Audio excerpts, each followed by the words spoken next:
Entrou aqui. Agora foi. Agora foi. Pronto. Tava já. Deixa eu só ver se eu dou uma limpadinha aqui no que tá um pouco embaçado. Pronto. E aí, Eric, primeiro eu queria te agradecer pela disponibilidade aí, estar participando Pô, disso. legal. Esse projeto é um projeto da Secult, né, do governo do estado, Aham. financiado pela Secult, através da lei Aldir Blanc, né? A gente está tendo essas conversas com algumas pessoas da cidade que são, vamos dizer, reconhecidamente do ramo, assim, da produção fonográfica, conhecem, participaram e tal. Então, assim, tu fez um trabalho de pesquisa maravilhoso sobre isso, né? Que resultou num filme. Inclusive, para quem quiser depois assistir aí o filme do Eric, se ele puder disponibilizar, eu não sei, talvez eu coloque um link aí, não sei como é que ele pode. Quem quiser ver o filme dele, é maravilhoso. Então, assim, a ideia desse projeto é promover a memória, né? Memória da cidade através da produção fonográfica. E o recorte que a gente está dando é a produção de vinil que vai dos anos 60 até o comecinho dos 90, né? Eu já tive uma conversa anterior com o Geraldo Brito e o Geraldo fez uma espécie de um apanhado cronológico de tudo que foi feito até os anos 90. A maioria dos discos é naquela vertente mais ligada à MPB, a música mais tradicional, vamos dizer, piauiense conhecida, né? Só que eu sei que foram produzidos também outras linguagens, né? Então, especialmente no rock, no metal, a gente tem 3 discos, não é isso, Eric? É, São 3 basicamente. discos. Então, eu já É. vou. Assim, hoje em dia, gravar um disco é muito fácil, né? Assim, comparado com o que era na época. Então, assim, tu acompanhou mais ou menos, conversou com eles, o que tu poderia, assim, tu lembra desse processo que eles passaram, como foi que isso aconteceu aqui?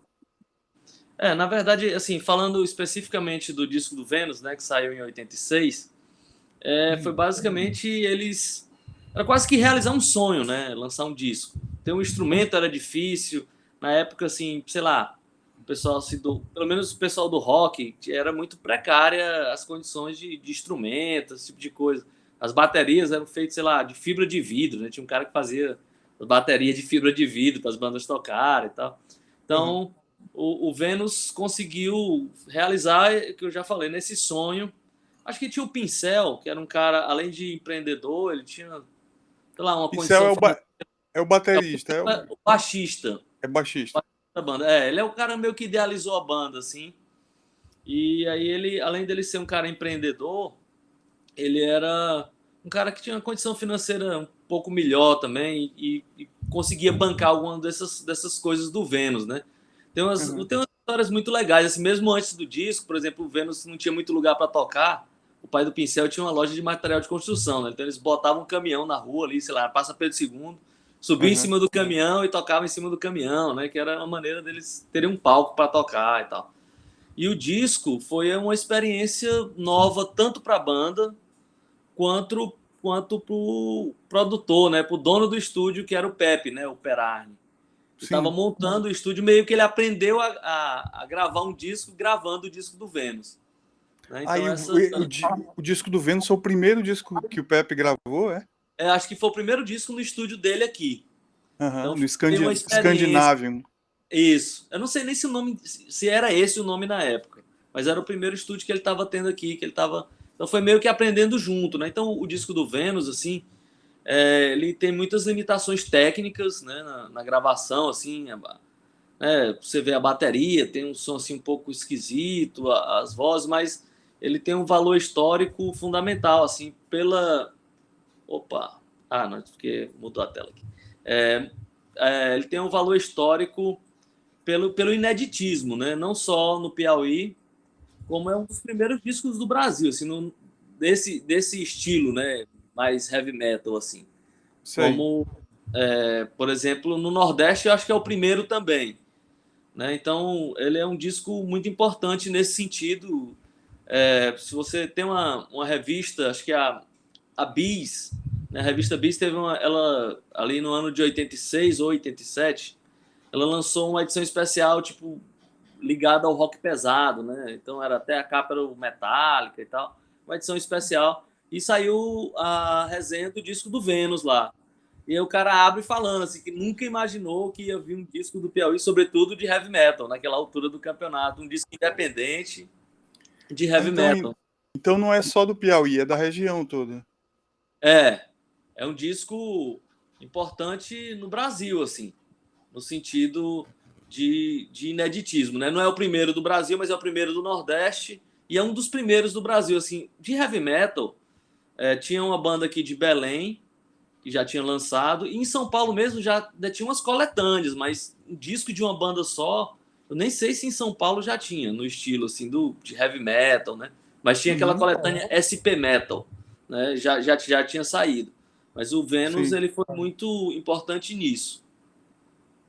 E como é que eles conseguiram dinheiro? Como é que eles alguém financiou esses discos? Não, né? Lógico que não. Não, foi o próprio Pincel, né? Que no documentário ele fala, inclusive, que para a feitura do disco ele vendeu o carro dele, né? Ele tinha uma Opala, sei lá, um carro assim. Ele É, engra- vendeu para poder prensar os é discos e tal. engraçado que o disco do Alcântara também foi gravado assim. Ele vendeu o carro para gravar o disco. E É, não meio tinha. que. Aí eles gravaram aqui, mas prensaram. O disco foi prensado no Rio, é isso? Em Recife. É, eu acho que sim.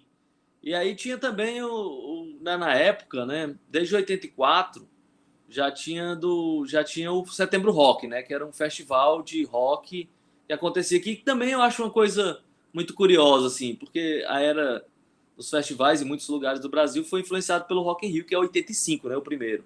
Aqui em Sim. Teresina foi antes, né? 84 já tinha. O Zilton, que era o cara que fez o Setembro Rock, ele era meu produtor, não produtor de áudio, né? O produtor do disco, mas era o produtor da banda, que arrumava os shows do Vênus. Então esse festival ele era bancado assim, os equipamentos, todo mundo juntava, né? Equipamento de um e de outro e tal. Mas o Vênus era meio a banda que tinha essa base, assim, porque o Pincel trazia, comprou uma mesa de fora, mandava fazer as caixas aqui, então ele tinha um cara que tinha mais estrutura para isso, né? Então, E Eric, eles fizeram mais discos, não? não, Vendo? o Vênus só fez esse disco, e logo depois, em 87, os dois guitarristas saíram da banda, né? O Ico e o Tisso. Eles saíram e montaram o Avalon. Aí a banda pegou um baque, assim, né? Mas aí acho que o Erisvaldo Borges tocou e o Uhum. Marcelo Leonardo, que hoje é do Cojobas, né? Também tocou dessa última fase, mas eles não Que têm massa, não registro. sabia não, eu sabia que eu matei. Então o Avalon é um pouco a continuação do Vênus, né? O Avalon é a continuação do Vênus, certamente, porque assim, era um pouco uma mudança de rumo, né? Porque ali em 87, aqui, pra gente aqui no Piauí, era meio descoberta do pessoal do metal, assim, do thrash metal, né? Então o Uhum. pessoal que montou o Vênus, o Pincel, o Quinha, que era baterista, eram os caras que gostavam de uma coisa mais tradicional, ali do hard rock e tal. Não era muito de, né, ouvir Sei. Metallica, essas coisas, mas o Tisso e o Ico já Já estavam era mais meio pesado. estavam meio impressionados com aquilo. Aí foram montar o Avalon. E aí depois eu acho que o Vênus perdeu muita força no sentido de fazer show. Tal. Perdeu os dois caras, né? Os dois guitarristas e tal. O Tisso também compunha muita coisa. E aí a banda ainda foi, acho que até 88, 89, mas fazendo shows esporádicos, assim. O auge mesmo é o lançamento do disco do Vênus.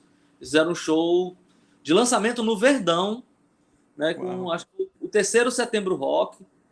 E aí veio uma banda, acho que do Rio, chamada A Chave do Sol.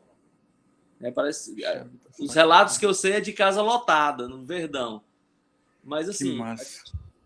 a questão aqui, Sérgio, é que a gente não tem muito registro de, do que aconteceu em muitos shows. Até hoje é um pouco assim, porque quando Hum. você pesquisa nos jornais, né, faz uma pesquisa nos arquivos, o que é que você tem? Você tem muita notícia do show que vai acontecer, as bandas que vão tocar, né? Mas Hum. você nunca tem o pós-show, você nunca sabe se todo mundo que foi anunciado tocou de verdade, se deu 100 pessoas, se deu 1.000. Então isso aí fica muito na memória, porque os jornais não tem muito resenha dos shows. E Fazem muito. foto, né? Também é muito difícil. As fotos, eu consegui muita coisa, no trabalho de pesquisa, tive duas fontes, basicamente. Uma foi o Piauí Rock Collection, que é um grupo de fãs assim de rock piauiense, sobretudo do Vênus, do Avalon e do Megahertz. Os caras guardaram muita coisa. E o Hermano Medeiros, que fez um trabalho de mestrado sobre música piauiense, acho que sobre rock piauiense. Ah, que Ele, massa, bom saber que o Hermano fez isso.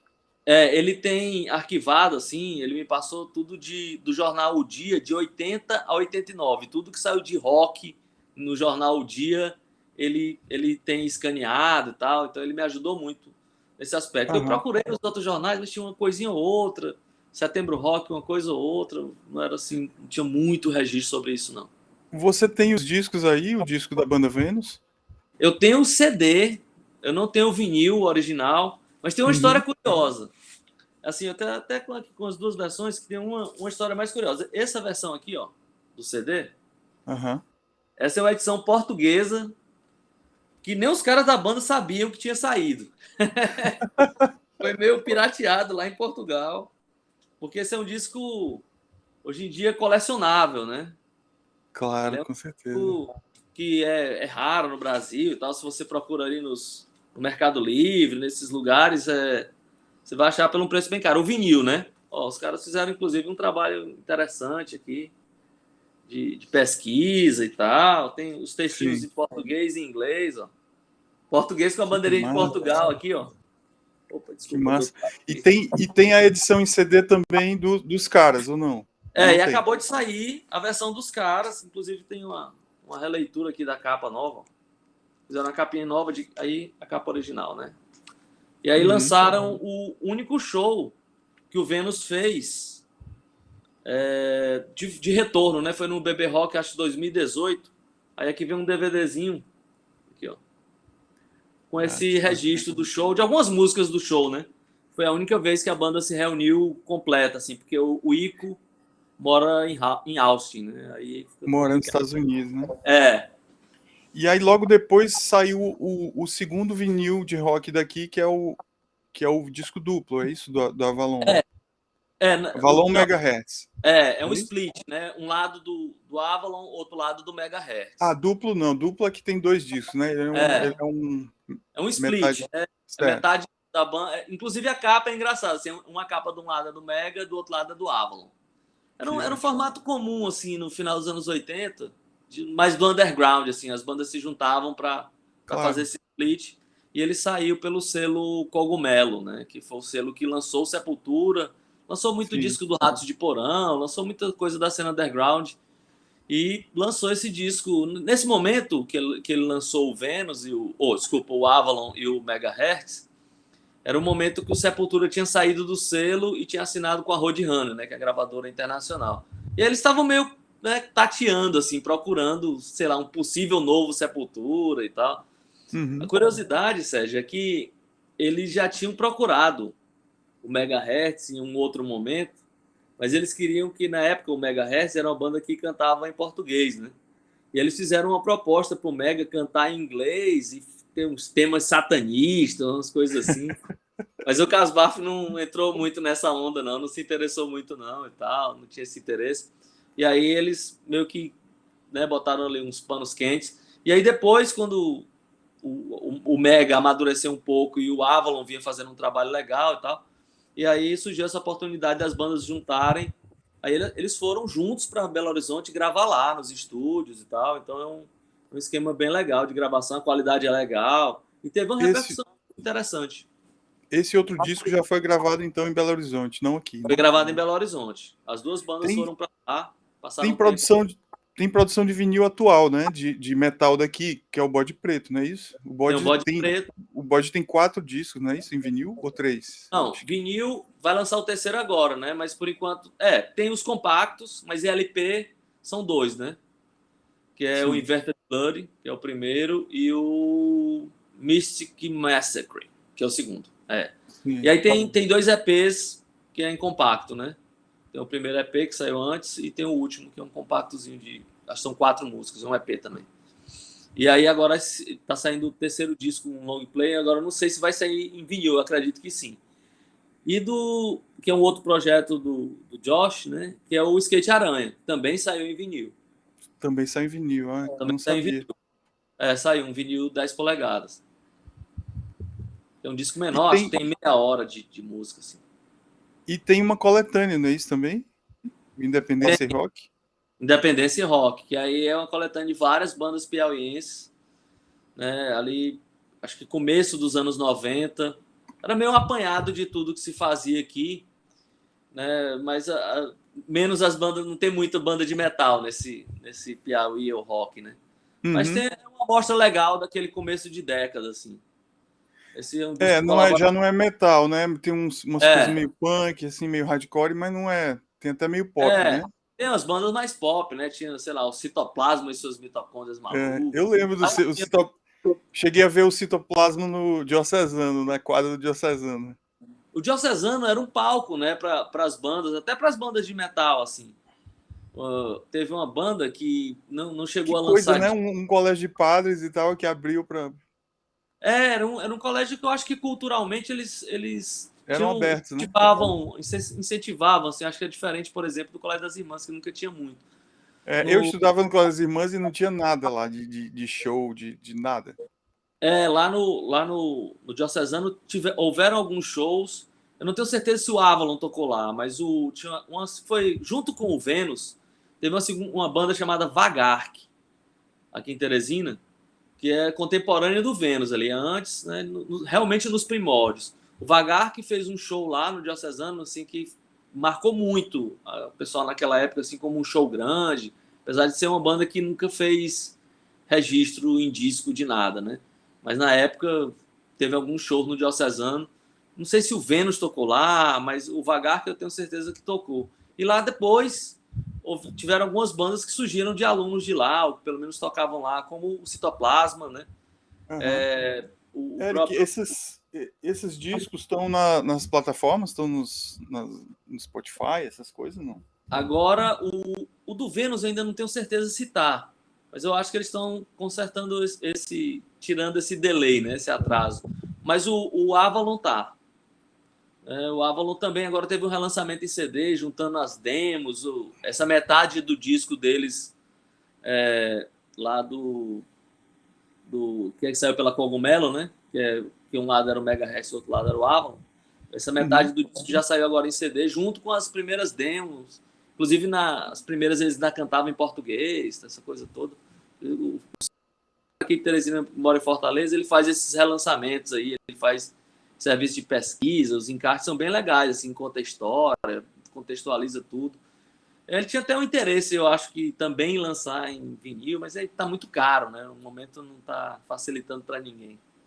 Tá difícil mesmo para lançar. Hoje em dia lançar um vinil hoje é caro também, né?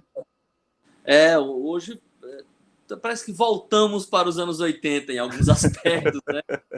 Você tem que É, vender o gra- carro para gravar fazer. ficou mais fácil, só que lançar é que é um problema. Lançar virou uma dificuldade, né? Assim, os discos, por exemplo, do Bode Preto são prensados todos assim, pelos selos de fora, né? Então, são produzidos aqui, mas não são lançados por selos locais, né? Nem pelo próprio Josh, né? Os selos de fora que lançam, então ele recebe uma parte aqui de material, ele comercializa, mas é tudo feito fora. Uhum. Inclusive bancado pelos selos, né? Sim, claro. Inclusive o primeiro foi lançado.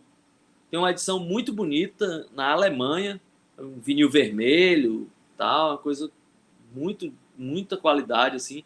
E o segundo saiu por um selo italiano, né? O segundo e o compacto também, o compactozinho saiu num vinil azul lá na Itália também. Então a maioria da produção sendo feita fora, porque aqui mesmo fazer independente tá no momento está quase que inviável por conta dos orçamentos e dos preços. Com certeza, imagino. O Bode Preto é uma banda conhecida no mundo todo, né? E muita gente aqui do Piauí não conhece. Esse é um efeito assim que no documentário eu senti bastante também. Parece que é um lado da cidade assim que a cidade até do pessoal da cultura meio ignora também assim, né? Uhum. Os discos todos, boa parte dos discos assim sempre foram feitos sem nenhum tipo de incentivo cultural, né? Nas leis de É, incentivo não aprovavam os projetos dos caras. Então, os caras eram independentes de verdade, assim. sim. Né? Sempre foram um pouco ignorados. E é estranho, porque eles conseguiram... Eu acho que uma coisa... O que me fez fazer o filme, por exemplo, foi Uhum. mais do que gostar do estilo, foi entender quão curiosa era essa história. Porque, assim, você imagina que nos anos 80, para ter um instrumento já era uma dificuldade, né? Era caríssimo, era Sim. complexo e tal. Os caras, bem, o cara conseguia um instrumento, aprendia a tocar, pô, ele podia fazer qualquer outra coisa. O cara decide fazer rock. Já não é muito fácil, né? Porque a gente está num meio que não é tão É. popular, que as pessoas não estão tão interessadas nisso. Aí já é difícil, os caras querem fazer heavy metal. O que é mais difícil ainda, o que é mais complexo ainda, o que é mais restrito. Mas aí, Sérgio, o que eu acho que aconteceu foi uma coisa muito curiosa. Foi porque eles conseguiram montar um esquema onde eles conseguiram angariar um público antes de todo mundo, conseguiram gravar disco antes de muita gente da MPB. Tinha um disco aqui, outro ali, quando o disco do Vênus saiu em 86, não tinha quase nada de registro de disco, assim. Daqui da Sobretudo, cidade, você fala? era um pouco, né? É esse mapeamento assim que a gente está fazendo, porque a ideia não é julgar nenhum disco, não é uma premiação que tem assim primeiro lugar, segundo, nada disso não, entende? Até Aham, porque a minha ideia é ter uma continuidade desse projeto para poder premiar todos os vinil que foram feitos aqui, entende? Então, aham, se a gente conseguir ano que vem é, estender por mais um ano, né? Eu sim. já meio que o George Mendes já ofereceu a própria coleção dele também para se juntar ao acervo da Vinilteca. A Vinilteca está hoje na biblioteca do Free Pisa, que é a biblioteca Cromwell de Carvalho, Uhum. e a base da coleção hoje é a coleção pessoal do Antônio Noronha. São 1.600 discos, tem muita coisa boa, muito disco raro. Legal. E a gente está fazendo não só a parte de limpeza e troca dos plásticos, das capas, ajeitando as capas, mas também a catalogação bibliográfica, né? Bibliográfica não, biblioteconomia, né? A Aham. parte técnica, vamos dizer assim, as normas da BNT e tal. Então a coordenação da parte de biblioteconomia é feita pela bibliotecária Patrícia Matos, e eu estou fazendo mais a parte de direção artística e eu sou proponente do projeto. Pois é, é uma história até bonita, né? Uma história assim meio de adversidade, né, cara? E isso, como é que os caras conseguem Eles assim conseguiram. tirar um disco do nada, né, cara? Que num estilo totalmente obtuso, assim, totalmente cheio de preconceito, de coisa, né? E fora do contexto do lugar onde eles viviam, né? Imagina em 86, até no próprio documentário, no Aridez, assim, o Ico, né? Que era guitarrista, falou assim, pô, ele tocava na praça, parece que os caras pareciam que estavam vendo uns ETs tocando ali. Isso era completamente fora, né? Do que se imaginava. Tocava o pessoal mais MPB, né? Tipo, uma coisa mais regional também. Daqui a pouco entravam os caras tocando meio heavy metal, assim. Tu Então sabe era qual foi a tiragem do Vênus? do Vênus, eu não, cara, eu não Deve tenho ter sido certeza. 1.000, deve ter sido É, 1.000 cópias, né? no máximo 1.000 cópias. No No máximo. máximo 1.000 cópias. Não passou disso, não. Esse disco é disputado hoje aí nas coleções, né? Se tu vê aí no Mercado Livre, nesses outros. No Discord, sempre é um preço alto, assim, os discos do Vênus. Pois é, esse disco não tem na coleção do Noronha, tem muita coisa piauiense lá, e aí eu tô procurando alguém que talvez queira doar um exemplar, ou então pelo Posso menos ver se eu consigo uma ajuda aí de, sei lá, de alguém que ou possa. então pelo menos alguém que possa emprestar para a gente digitalizar e colocar Aham, no site da Vinilteca, que a sim. gente vai colocar os discos para audição online lá, né? Porque Aham, eu tive pesquisando coisa de direito autoral, não configura infração de direito autoral se você só dispõe para audição individual e sem comercializar, sem monetizar, sem fazer nada, né? aham. Então, assim, só infringe se eu tocar o disco publicamente, vamos dizer assim, para muita gente, tipo Uhum. um canal do YouTube ou uma coisa assim. Mas se for um site específico do projeto, eu consigo colocar todos os discos lá para audição, né? Muito legal, né? Porque tem muita coisa aí que tá. Só quem tem nas suas coleções, né? As pessoas não têm acesso. né? Então, esse trabalho é realmente... Eu acho que tem muito disco por aí jogado, estragando, né? Pegando chuva.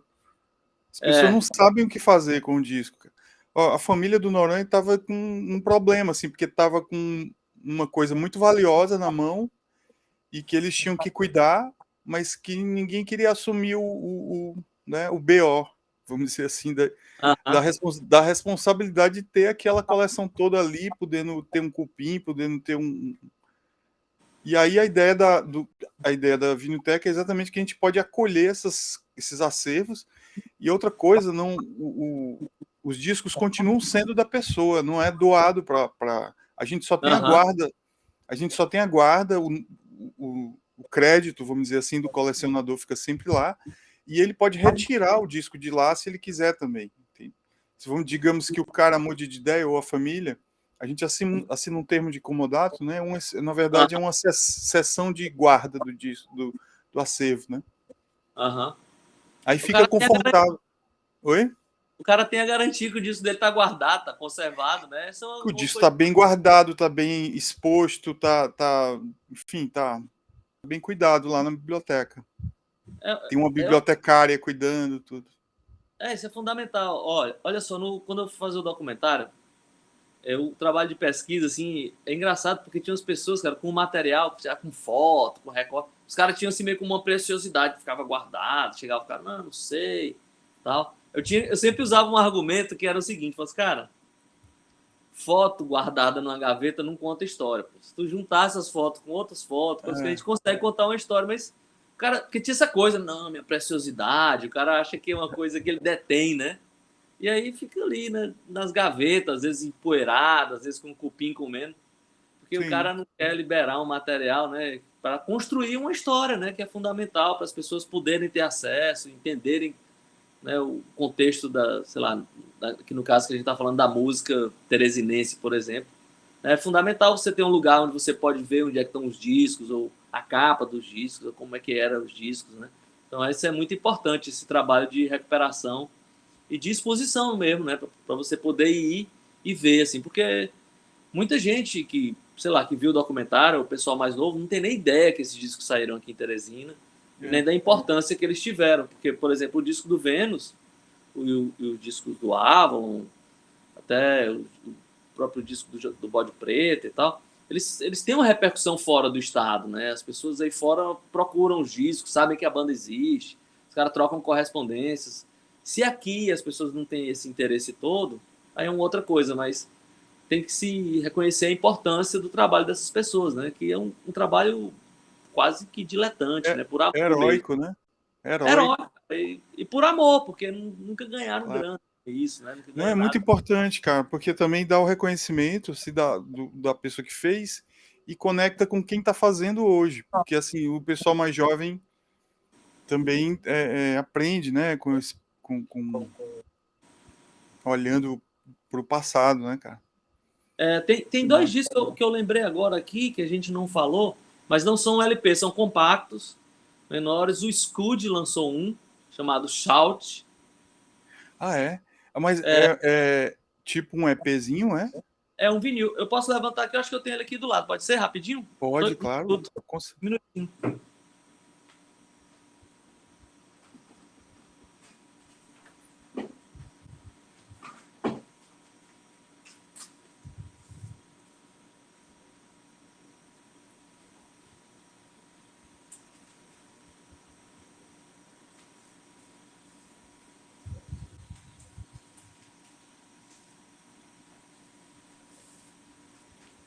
Olha só.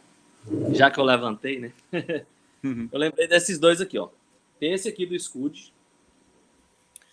Quero ver se eu consigo te colocar maior aqui. Peraí. Pronto. Esse aqui, ó.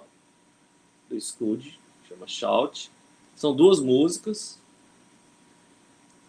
Também. Ele é um disco compactinho aqui, ó. Opa. Aqui. Aí aqui a embalagem, engraçado que vira um pôster. Legal. Aqui as letras das músicas e tal. que a gente não tinha falado, né, desse compacto. É bem interessante. E tem esse aqui também, ó, do Megahertz. Compactozinho. Por exemplo, o próprio Casbah diz que prefere a gravação desse disco aqui do que a própria gravação do Split, né, que é junto com o Avalon. Compactinho aqui. Então a gente tem esses dois compactos aqui que a gente não tinha falado. São do início dos anos 90.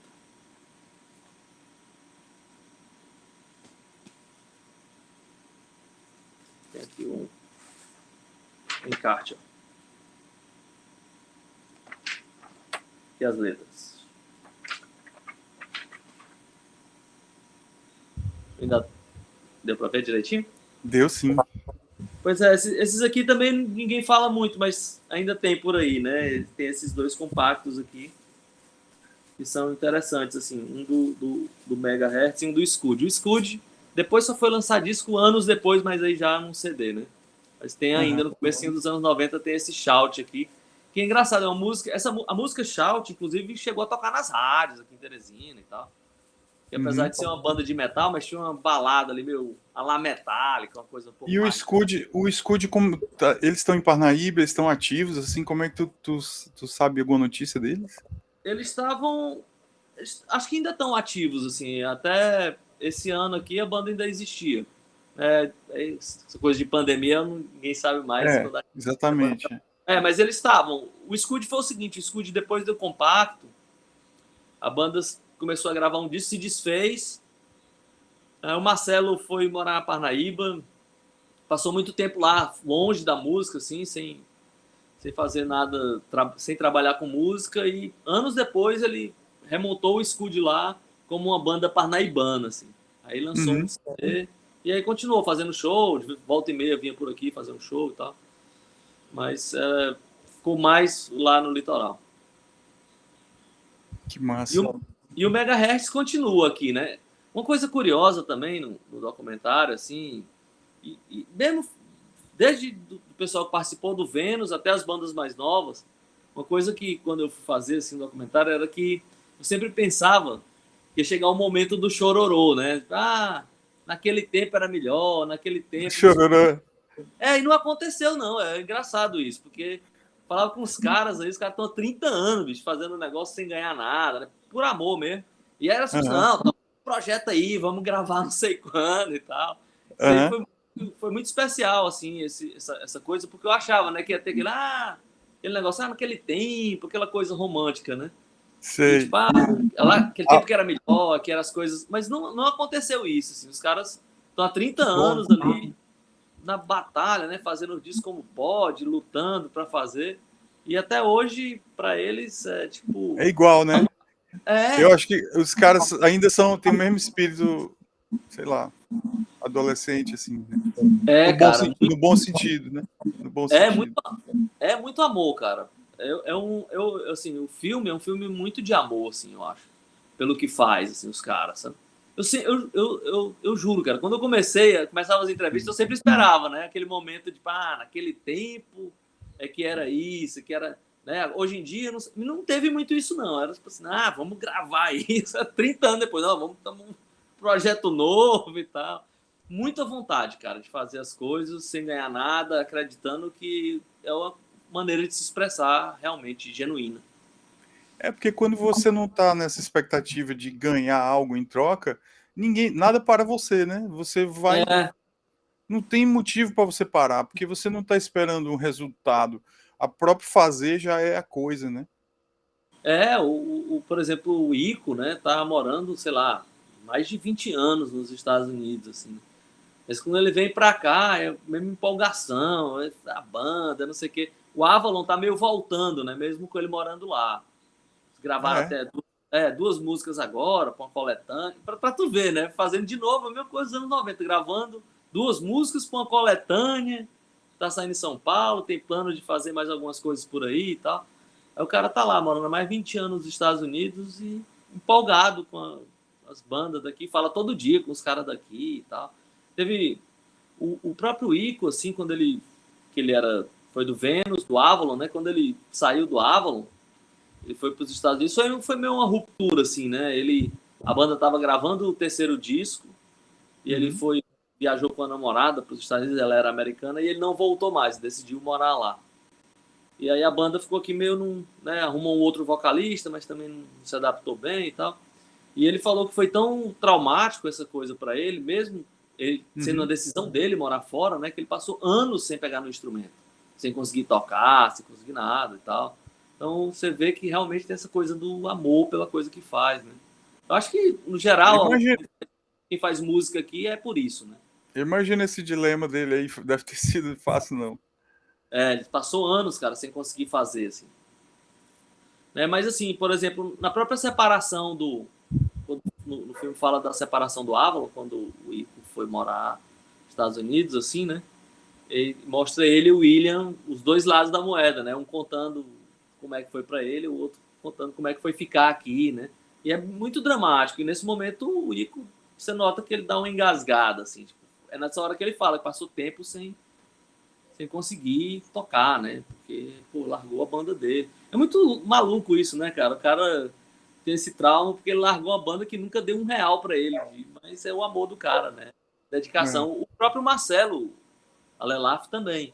Quando ele diz que foi a pior fase da vida dele, né?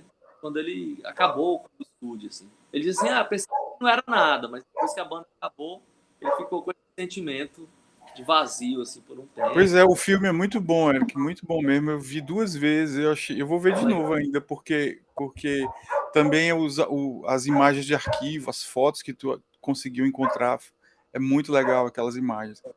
Cara, assim, tem que ressaltar também, Sérgio, o amor dos fãs, viu?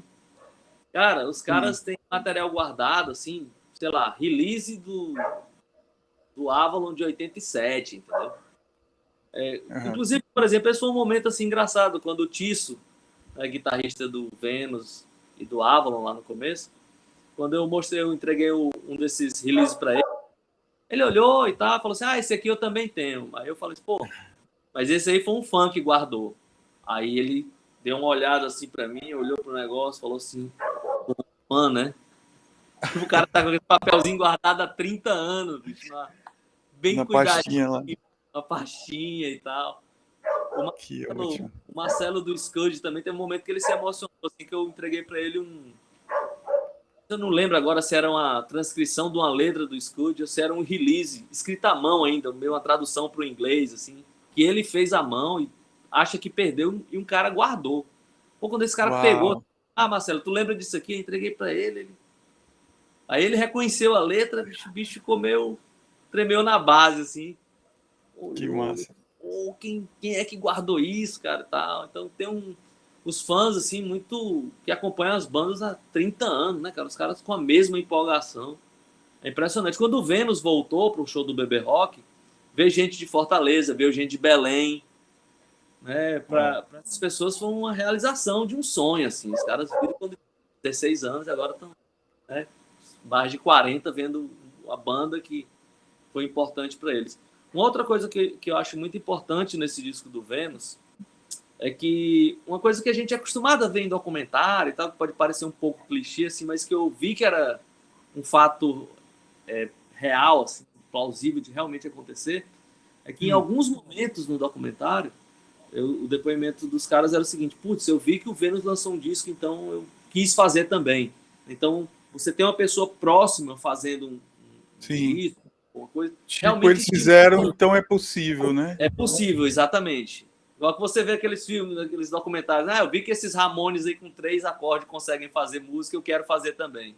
Então, estimulou muita gente, assim. Não propriamente precisa gostar do Vênus, né? Mas, pô, os caras fizeram um disco, bem, eu acho que eu posso também, né? Eu conheço os caras que fizeram. Então, realmente, isso estimulou muita gente a fazer disco, a fazer música também. Que ótimo. Eric, tu tem um canal no YouTube também, não tem? Que tu fala dos discos e tal? Eu tenho no Instagram, né? É Instagram e YouTube ou só Instagram? Instagram e agora YouTube, mas eu só faço... Eu não tenho nenhum tipo de adição, né? Eu só ligo a câmera, falo. No começo, eram falando assim, meio causos do rock, assim, histórias que eu lembrava e tal. E hoje em dia eu fico falando só de lançamento, assim, porque a gente vive uma época que não tem mais nada bom, hoje as coisas não são tão boas. Eu acho esse papo meio chato, assim, eu acho que música É, boa teve há é, 2 séculos atrás, há 10, e tem agora também. e outra coisa que as pessoas não percebem, que nunca se produziu tanta música quanto agora. E eu. Hoje, Oi. não, não existe não. Hoje, esse momento agora é o melhor momento da história da música. E descentralizou muito, tanto falando, sei lá, de Brasil, como de mundo, assim. No Brasil, hoje, você ouve. Bem, antigamente era assim, você ouvia banda basicamente São Paulo e Rio. Aí o Rio Grande do Sul era meio exótico, assim, né? Uhum. Belém, ou desculpa, Minas Gerais. Aí nos anos 90 teve ali aquele coisa Mangue Beat, que teve aquela coisa mais nordestina. Mas sempre era concentrado Rio São Paulo, o resto era meio exótico, né? Agora Uhum. não, é banda de Natal, é banda do Mato Grosso, é banda de Goiânia, é de todo lugar tem. E no mundo assim também, acho que, pô, antes você cruzava com uma pessoa na rua que ouvia uma banda, sei lá, da Suécia, era uma coisa assim já, né? Agora você ouve, nego que ouve banda de Madagascar, da Nigéria, né? Da Grécia, com muita naturalidade, né? Antigamente era um cara muito É. exótico, né? Um cara que ouvia um disco, Eu pô, vi, uma banda alemã era uma coisa do outro planeta. Assim. eu lembro, eu vi uma entrevista do Renato Russo, ele falando que em Brasília, nos anos 70, eles quando viam alguém, ele disse que viu uma vez um cara com a camisa dos Ramones, ele saiu perseguindo o cara, seguiu o cara até. Tipo, era um negócio tão raro que eles tinham que correr atrás da pessoa para saber quem era. É uma coisa maluca, né? E agora virou uma coisa assim. Tem um lado bom, né? Que é você ter acesso a muita coisa e as pessoas eu acho que estão buscando isso. Né? Como eu tô falando, assim, eu nunca conheci, tipo assim, antigamente você ouvia uma banda africana, que é um continente assim, tem vários países com uma musicalidade muito forte, né? Hum. Mas você não via ninguém que. Você conhecia uma pessoa que ouvia música, uma pessoa que conhecia um artista. Agora não, você encontra muita gente na rua que conversa, tem uma banda da Nigéria aqui, como quem fala, tem uma banda aqui de Londres, né? É a mesma coisa. Então, esse lado é muito bom. Eu acho que essa diversidade ela é muito rica. Assim, É muito então, bom. Eu não tenho essa coisa de que o passado é que era bom e eu acho que era bom antes, durante e depois e para sempre. Tem eu acho. sempre tem coisa boa no mundo, sempre vai ter coisa ruim também. E eu acho que É, eu, a história é que vai também selecionando, né? Os é, músicos e as pessoas que gostam de música também naturalmente vão selecionando um pouco assim. Por exemplo, na época de Beethoven existia muita música clássica ruim também, né? Que não sobreviveu. eu acho que na memória das pessoas. Tem uma coisa assim que eu entendo, que assim, antes era mais romântico, né? Na história da música, assim, falando de música pop, então as coisas eram mais românticas, mas eram mais difíceis também. Eu me lembro que, pô, saiu um disco independente, mesmo nacional, putz, você não conseguia, né? Tinha que mandar uma cartinha, cara, chega, não chega. Então tinha vários discos que você lia a entrevista na revista e você passava anos para conseguir aquele disco, né? É, Então era difícil o acesso. Então, pô, isso é um lado horrível, né? Você vê um monte de artistas que você vê só a foto e uma entrevista, você não tem como ouvir os discos, né? Então esse lado é o lado ruim. O lado bom era aquela coisa romântica, né? Ser analógico. Tinha muita fantasia, era é. muito fantasioso. Você conhecia alguém que tinha um amigo que viu o show, um vídeo do show dos Beatles no telhado. Então isso aí era um grande. E lá o cara explicava para não, pô, o Paul McCartney faz isso. Nessa hora Não, olha só, o Noronha ele comprou a maioria dos discos dele nas viagens que ele fazia, ele viajava, gostava muito de viajar. E ele disse que quando ele chegava em Teresina, já tinha os músicos, já estavam no aeroporto esperando ver esperando. qual era o disco que ele ia trazer. Ele disse que quando ele saía da porta do avião, já com o disco embaixo do braço, já tinha os caras lá naquela varandinha que tinha no aeroporto, né? Aham. Já Para ver o dando que tchauzinho, ó, tô já aqui. já acompanhando o carro dele até a casa dele para ouvir o disco. Esse é o lado romântico. Eu conheço. O nego pegava um ônibus, que atravessava a cidade, porque o cara lá tinha um disco, o cara do Vênus tinha um disco da banda de, sei lá, O cara Eric, mandava uma pizza, não sei de onde. sabe que ele fazia um procedimento que é muito interessante, eu queria talvez até reproduzir ele algum dia, que é ele botava, toda vez que ele trazia um disco novo para cá, ele ia para casa dele, aí todo mundo deitava no chão, no escuro, aí Sério? ele botava o disco inteiro, aí depois todo mundo ouvia em silêncio o disco inteiro, aí depois eles ouviam de novo o disco, só que parando em cada música e comentando. Caramba! Era tipo uma audição performática. Aí eles estudavam ficha técnica, olhava tudo, não sei o que, as letras, comentavam as letras, estudavam o disco mesmo. Pô, Aí ele demais. fez o Dark Side of the Moon, a primeira audição do Dark Side of the Moon aqui foi na casa do Noronha. E eu conheço gente que estava lá, que deitou no chão, e foi a primeira vez que tocou o disco em Teresina, foi lá na casa dele. E não esquece nunca, né? O cara não esquece nunca essa Esquece nunca. experiência. É impressionante como isso marca, né? A vida das pessoas. A música tem esse poder, né? É porque a música é como se fosse um cimento, um cimento, é meio grosseiro, mas é uma liga emocional. A música, ela, ela fecha a liga, tipo assim, ela marca para sempre aquilo, entende? É. E aí, talvez por isso, muita gente seja nostálgica em alguns aspectos, de achar que hoje as coisas não tem mais música boa, porque o cara ele tá muito conectado com aquele passado dele adolescente, né? Então, aquelas bandas ali, ou aqueles artistas marcaram ele de uma maneira muito forte. E É. hoje, o cara, sei lá, com 40 anos, ele não tem a mesma conexão, porque ele tem aquela memória muito forte de tudo que aquilo traz para ele, né? O cara, quando É, ele ouve, ele tinha 19 anos de idade, aquilo traz toda aquela carga da época, aquelas emoções e tal. o que E você hoje, ouvia com 15 anos, você nunca vai esquecer de nada que nunca você ouviu. vai Nunca. esquecer. É impressionante, cara. Tem disco aqui que eu boto pra tocar, assim, quando vai acabando a música, eu já sei a música vai começar, você já sabe a letra, você já sabe o tempo na hora que para. Porque aquilo tá 15 anos que eu não ouço o disco, mas na hora que bota, parece que meus amigos estão jogando bola ali na rua. Volta tudo. Volta tudo, é impressionante. Eric, massa, muito obrigado, cara. Principalmente, eu não tinha essa informação desses dois discos aí, do Scud e do Megahertz. Eu conhecia só aquele outro vinil. Esses dois aqui.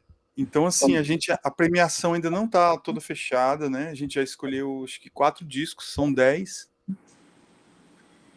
Então, pode ser que a gente ainda consiga incluir esses daí na lista. São dois compactos, né? Assim, o do Scud e o do Mega são duas músicas. O do Mega são 4 músicas, o do Scud só são 2, uma música de cada lado.